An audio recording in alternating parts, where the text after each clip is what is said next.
Okey, bismillahirrahmanirrahim. Assalamualaikum warahmatullahi. InsyaAllah pagi ni saya akan sambung siri yang ke-10, iaitu makroekonomi bab 3, keseimbangan pendapatan negara.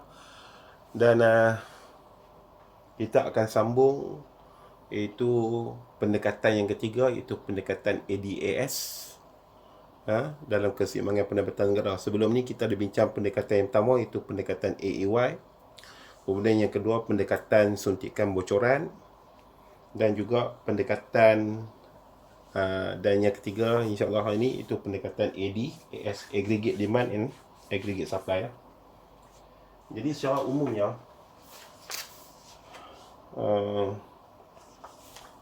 pendekatan okey, pendekatan AS, okey, kita boleh bentuk dari pendekatan AEY, iaitu keluk yang ni. Okey, maksudnya daripada keluk yang ni kita boleh bentukkan keluk ADAS, yang mana yang ni AD, yang ni AS. Okey, ini harga, ni KNK benar. Secara umum. Okey, kita dapat keseimbangan di sini dan sini harga lah. Sini E kosong contoh. Maksudnya pembentukan keluk ADAS ni dia berasal daripada keluk pendapatan melalui pendekatan AEY, iaitu perbelanjaan agregat. Dan secara umumnya keluk permintaan agregat ni dia menunjukkan hubungan di antara tingkat harga umum dengan perbelanjaan agregat yang sebenarnya berlaku, okey, dalam negara. Dan juga penawaran agregat menunjukkan hubungan di antara tingkat harga umum dengan keluaran negara benar yang ditawarkan dalam ekonomi. Jadi bentuk dia macam ni, mudah saja. Kalau dulu kita belajar yang mikro, dia tulis DDDD, keluk penawaran SSS kan. Ni kita gantikan dengan AS. Yang AD ni kita gantikan dengan AD, Aggregate Demand. Yang keluk penawaran agregat ni kita gantikan dengan AS. Itu. Ingat simbol ni. Okey. Jadi kita akan simbolkan yang ni, kita akan simbolkan yang ni. Yang ni harga, yang ni KNK benar. Itu. Okey. Dan secara umumnya keluk AD ni, kalau kita lihat di sini, oleh kerana dia menunjukkan tingkat harga umum dengan perbelanjaan agregat yang sebenar, maka keluk dia adalah berbentuk macam ni lah, mencerun ke bawah dari kiri ke kanan, sama macam perbelanjaan agregat, keluk permintaan yang sebelum ni. Dan keluk penawaran agregat macam ni. Dan bila berlaku persilangan macam ni, maka wujudlah keseimbangan di sini. Dan di sini kita tentukan keseimbangan pendapatan negara, iaitu dengan menggunakan pendekatan ADAS. Itu. Okey. Sekarang saya nak tunjukkan bagaimana terbentuknya keluk ADAS ni berasal daripada keluk AEY. Dan kita kena lukis keluk tu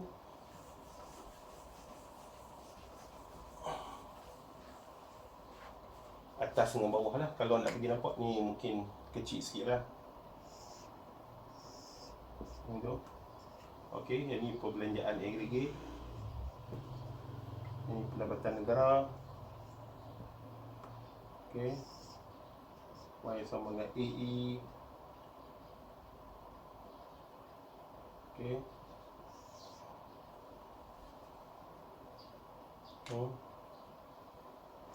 Yang ni AE kosong. Okey. Kita boleh simbolkan dengan AE kosong.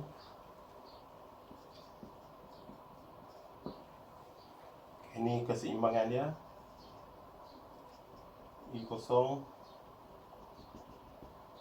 Ini keseimbangan pendapatan negara. Okey, pendekatan AEY. Dan di bawah ni kita akan buat satu keluk. Okey, keluk ADAS. Okey, ni harga. Ini KNK benar. Okey.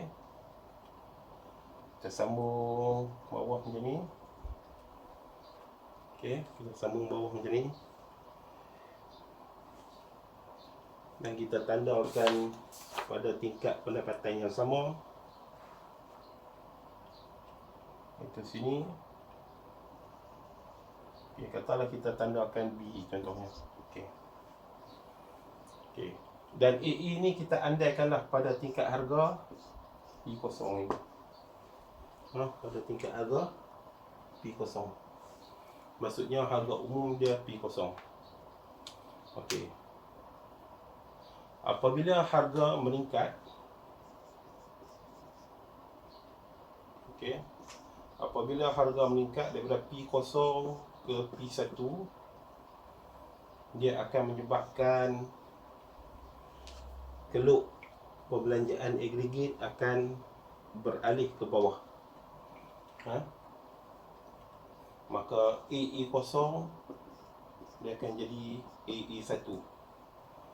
Contohnya di sini, dia akan beralih ke bawah. AE1 pada tingkat harga P1. So dia akan dapat di sini keseimbangan yang baru. E1, ni Y1, sini Y0. Okey. Okey, tanda sini contohnya katalah A. Dan kita boleh sambungkan kedua keluk ni macam tu. Maka yang ni lah keluk AD. Okey. Kita kena faham yang ni lah. Apabila harga meningkat, okey, apabila harga meningkat, maksudnya kuasa beli kita jatuh, pendapatan benar rakyat jatuh, dan semua ni akan mempengaruhi apa? Semua ni akan mempengaruhi C. Sebab tu keluk AE beralih daripada AE0 beralih ke AE1. Maksudnya dia beralih ke bawah sini. Dia beralih ke bawah. Jadi bila harga barang meningkat secara umumnya, dia akan menyebabkan kuasa beli rakyat jatuh, pendapatan benar bagi rakyat menjatuh, maka dia memberi kesan kepada C, iaitu perbelanjaan penggunaan isi rumah, dan akan menyebabkan keluk AE beralih ke bawah. Jadi bila keluk AE beralih ke bawah, maka terbentuklah keseimbangan yang baru, iaitu E1. Dan yang ni kita dah faham dah konsepnya. Maka pendapatan negara pun berkurang daripada Y0 ke Y1.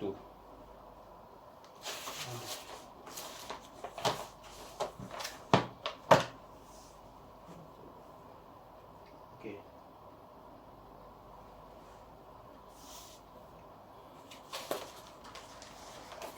Mana tudung pen lah.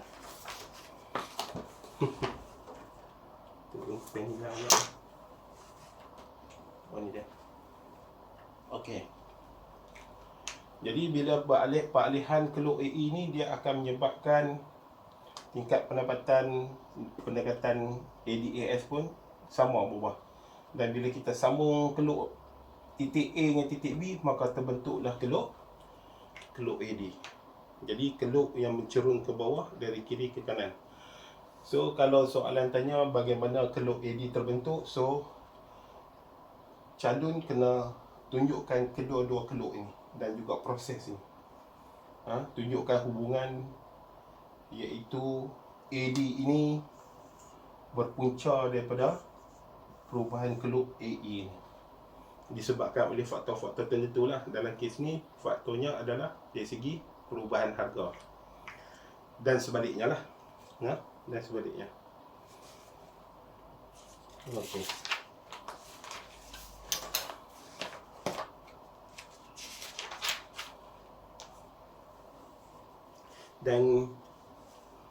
Dan secara umumnya kita tahu dalam AA ni terdiri daripada C, ada I, ada G, ada ekspor bersih. Okay, kita lihat pesan seterusnya.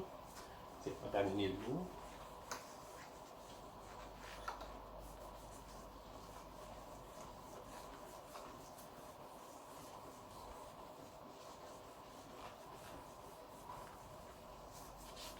Okay.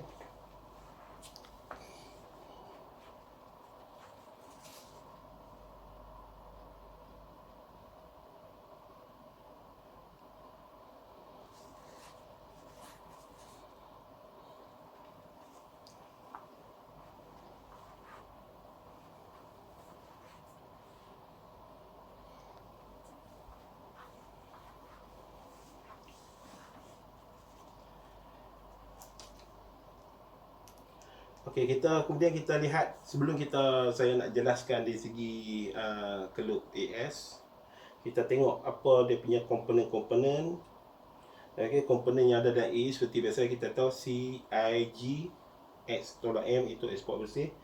Dan kita lihat dari segi contohnya kita kata perubahan komponen dalam perbelanjaan agregat. Perubahan komponen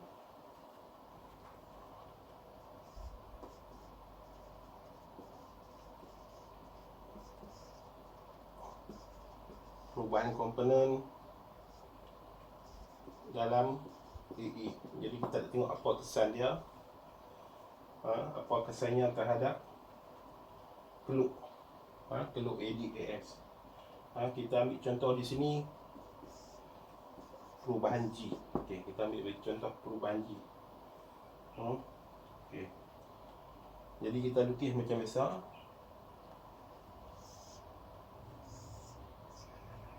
Okey. Y sama dengan AE. Okey.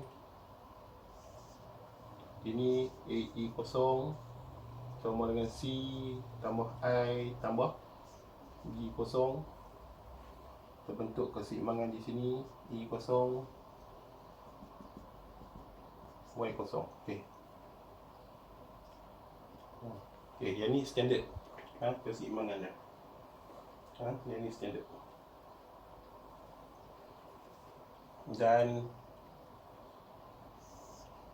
kalau kita lihat dari segi keluk dia, keluk AD, okey,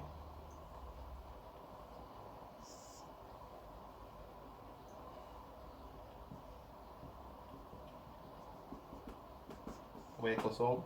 Okey. Ini AD kosong. Ini bukan ada, ni kita tengok perubahannya ni. G. Apabila kerajaan dia mengurangkan perbelanjaan agregat, contohnya katalah kerajaan mengurangkan perbelanjaan kerajaan, maka kita tahu AE ni akan beralih ke bawah disebabkan kerajaan mengurangkan perbelanjaan agregat. Maka dia akan jadi sini AE1 sama dengan C tambah I tambah J1. Maksudnya pengurangan ini, okey, pengurangan ini disebabkan kerana perubahan G. Perubahan G. Jadi apabila keluk AE beralih ke bawah, maka keluk AD dia akan beralih ke, dia kat sini terbentuk keseimbangan yang baru E1. Saya tulis sini lah E1. Okey. Dan keluk AD akan beralih ke kiri, iaitu AD1. Okey. Pada tingkat harga yang sama. Dalam kes ni pada harga yang sama lah, sebab di sini kerajaan mengurangkan perbelanjaan kerajaan. Jadi di sini bukan faktor disebabkan perubahan oleh harga barang, perubahan kenaikan harga barang ataupun pengurangan harga barang.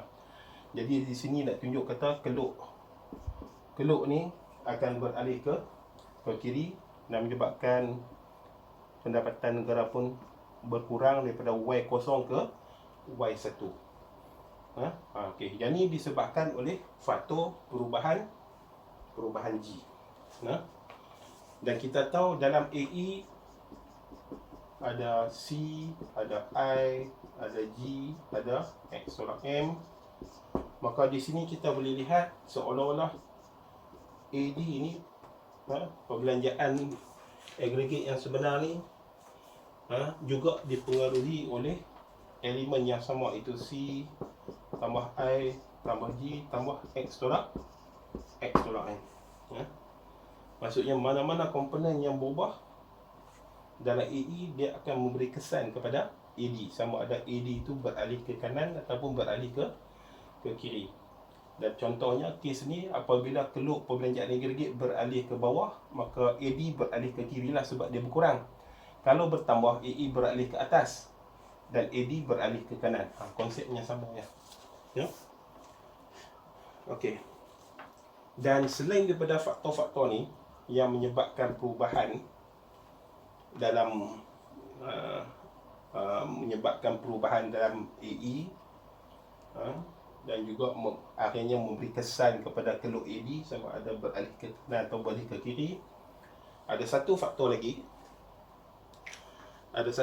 lagi yang akan menyebabkan AD turut beralih, iaitu perubahan bekalan wang, penawaran wang dalam negara oleh Bank Pusat. Yang ni kita dah bincang dulu dalam teori Keynes dulu kan. Okey. Ini saya padam ini.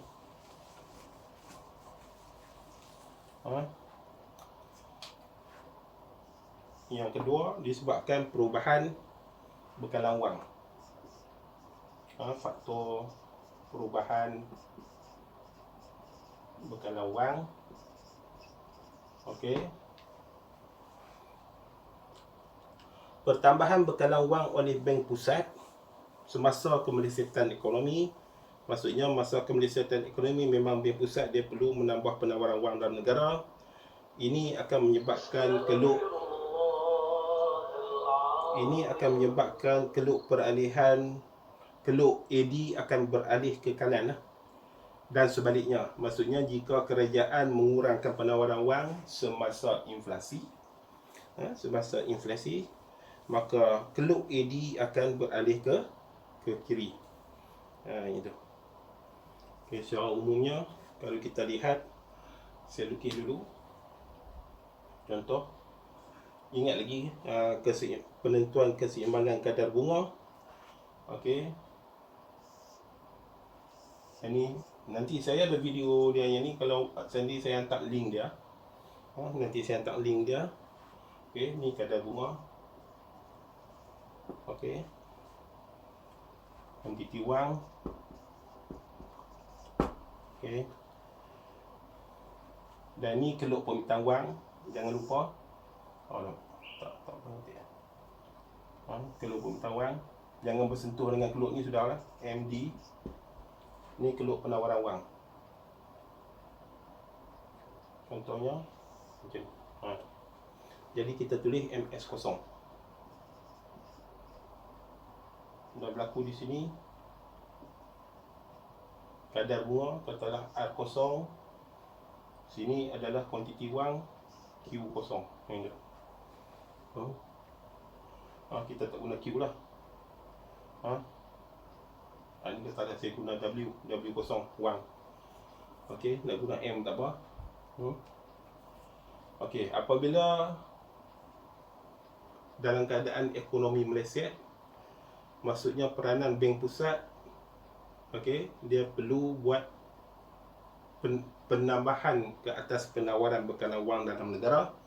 Maka keluk penawaran wang ni dia akan beralih ke kanan. Okey, daripada MS0 ke MS1, kuantiti wang tambah dan kadar bunga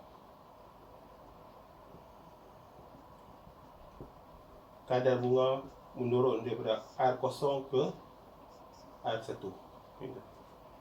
Ya, kadar bunga menurun daripada R0 ke R1. Okay. Ni keluk yang pertama. Okay. Soalan ni, konsep ni mudah ya. Awak jangan lupa teori Keynes. Nanti saya hantar link dia. Kita ada bincang. Okay, ini kesannya. Jadi sekarang ni kita nak tengok apa kesan ke atas perbelanjaan agregat. Okay, sebelum ni saya nak tunjuk kesan. Okay.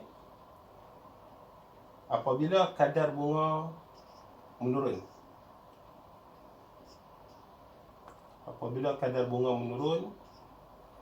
dia akan menyebabkan kos pinjaman menurun. Okay. Maksudnya kos pinjaman untuk isi rumah, kos pinjaman untuk firma akan menurun. Contohnya katalah kita nak buat pinjaman 2 juta contoh. Kadar bunga dikenakan dikurangkan. Contohnya daripada 3.5% menurun kepada 2.2%. Kurang lah. Jadi kos pinjaman kita kurang. Bila kos pinjaman kita kurang, bermaksud jumlah pinjaman, kalau dalam bahasa syariah compliant ni, dia tak panggil pinjaman lah, dia panggil pembiayaan, financing Islamic syariah compliant. Jumlah pinjaman atau pembiayaan ni akan meningkat. Sebab apa? Sebab kos dia rendah. Okey, kemudian sambung sini. Apabila jumlah pinjaman ataupun pembiayaan ni meningkat, maka dia memberi kesan kepada I, iaitu investment. I akan meningkat. Dan kita tahu I ni ada dalam AE, maka AE akan meningkat. Itu kesannya. Bila AE meningkat, dan kita dah faham dah apa hubungan di antara AE dengan AD, maka AD turut meningkat. Dan akhirnya pendapatan negara meningkat. So jangan lupa ini. Ini saya ulang sekali lagi lah. Ni kadar bunga. Apabila Bank Pusat menambah bekalan wang semasa negara mengalami kemelesatan ekonomi untuk merancangkan balik aktiviti ekonomi, contohnya pada ketika itu berlakunya unemployment, pengangguran, maka peranan Bank Pusat adalah satunya adalah dia menambah penawaran wang dalam negara, seperti mana yang kita bincang. Okey. Dan bila kadar bunga berkurang daripada R0 ke R1, maka dia menyebabkan kos pinjaman kita berkurang. Maksudnya kos pinjaman kita berkurang. Maksudnya kalau bahasa konvensionalnya kita kata kadar faedah, kadar bunga yang rendah lah. Tetapi dan sekarang ni syariah compliant dia panggil kadar keuntungan. Okey, maka dia akan memberi kesan kepada jumlah pinjaman. Jumlah pinjaman atau pembiayaan daripada isi rumah dan firma meningkatlah sebab kos pinjaman rendah. Bila pinjaman meningkat, pembiayaan meningkat, dia memberi kesan kepada I, iaitu pelaburan. Dan kita tahu I ada dalam AE, salah satu komponen dalam perbelanjaan agregat. Dan AE dia akan memberi kesan kepada AD, dan akhirnya memberi kesan kepada tingkat pendapatan negara. Okey, so ni adalah keluk yang pertama, kesan dia. Jadi saya padang ni. So jangan lupa yang ni intipati untuk kefahaman yang ni. Okay, saya padang yang ni.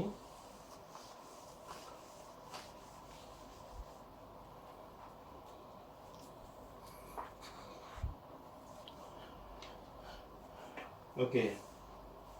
Jadi saya nak tunjukkan kesan kadar bunga. Kesan kadar bunga ke atas perbelanjaan agregat. Jadi dah sebut dah tadi, perbelanjaan agregat akan meningkat disebabkan pelaburan meningkat. Okay, kita buat keluk yang ketiga. Okey, awak tulislah perbelanjaan agregat pendapatan negara.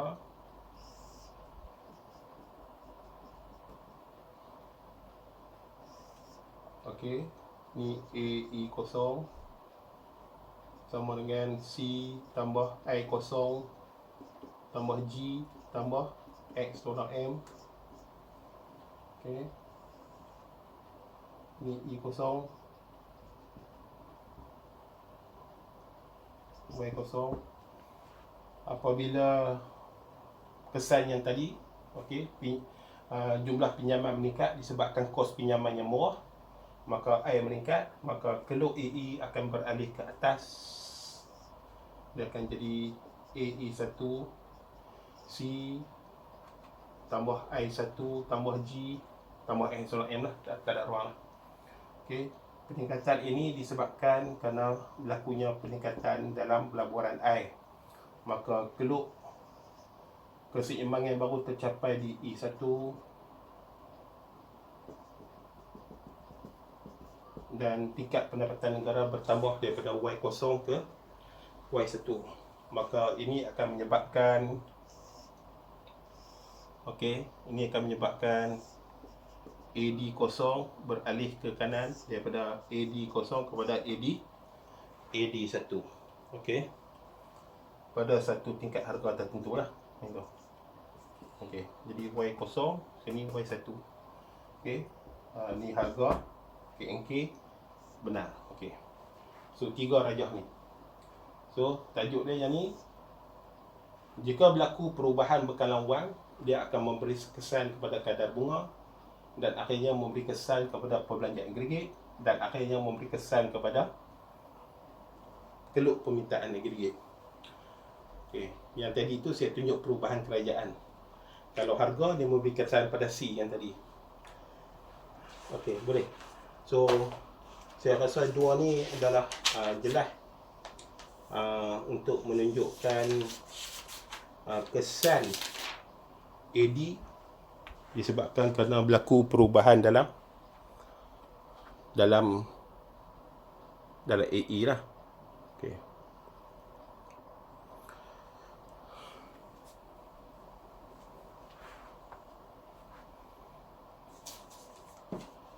Okey. Jadi sebelum saya masuk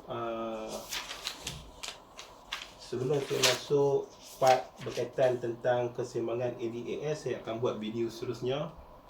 Jadi secara umumnya,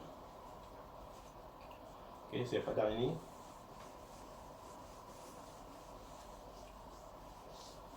Secara umumnya calon jangan lupa, yang ni adalah pendekatan yang ketiga, iaitu pendekatan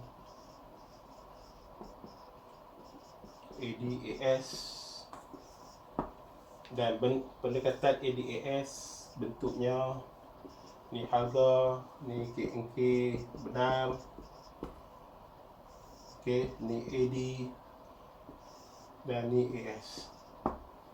Dan keseimbangan berlaku di sini, dan ni tingkat pendapatan negara, yang ni adalah harga. So kesimpulan dia, kita akan masuk yang ni. Senang saja. Bentuk dia macam dalam mikroekonomi dulu, cuma kita tak tulis DD ataupun SS, kita tulis AD, aggregate demand, dan juga aggregate supply. Okey. Jadi saya rasa saya berhenti dulu setakat ni. Dan insyaAllah kita akan sambung video siri yang seterusnya berkaitan tentang keseimbangan pendapatan negara, iaitu pendekatan ADAS. Sekian, Assalamualaikum warahmatullahi wabarakatuh.